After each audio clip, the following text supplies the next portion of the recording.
Weather చల్లచల్లగా ఉందండి. వర్షం కూడా పడుతుంది. ఈ వెదర్‌కి టీ తాగుతూ మక్కగారెలు తింటే మజాయే వేరు. Hi, hello, namaste, vanakkam, adab. Welcome back to my channel లక్ష్మితో ప్రయాణం. టేస్టీ టేస్టీ మక్కగారెలు ఎలా చేయాలో చూద్దాం. మక్కగారెలకి లేతగా ఉండే కంకులైతే చాలా టేస్టీగా ఉంటుందండి. నేనైతే లేతగా ఉన్న కంకుల్ని తీసుకున్నాను. వాటిని ఒలుచుకోవాలి.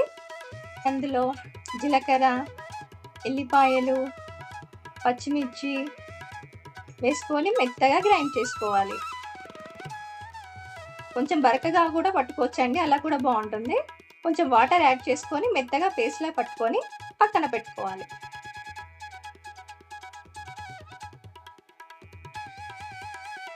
ఆ పిండిలో కొంచెం జీలకర్ర, ఉప్పు, ఉల్లిగడ్డ, కొంచెం కరివేపాకు, కొంచెం కొత్తిమీర వేసుకోవాలండి. ఉప్పు సరి చూసుకోండి. కొంచెం కారం కూడా యాడ్ చేసుకోవాలి. పిండి బాగా కలుపుకోవాలండి. బాగా కలుపుకుంటేనే టేస్ట్ కూడా బాగా వస్తుంది. కొంచెం ధనియా పౌడర్ యాడ్ చేసుకోండి, ఇంకా టేస్ట్ చాలా చాలా బాగుంటుంది.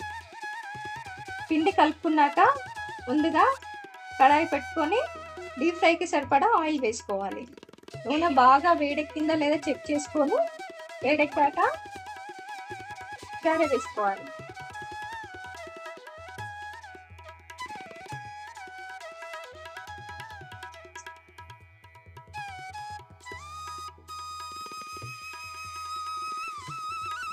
గారెలు బ్రౌన్ కలర్లో వచ్చేదాకా కాల్చుకోవాలండి.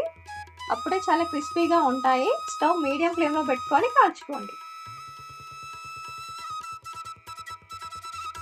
ఎంతో టేస్టీగా ఉండే మక్క గారెలు రెడీ అయిపోయండి.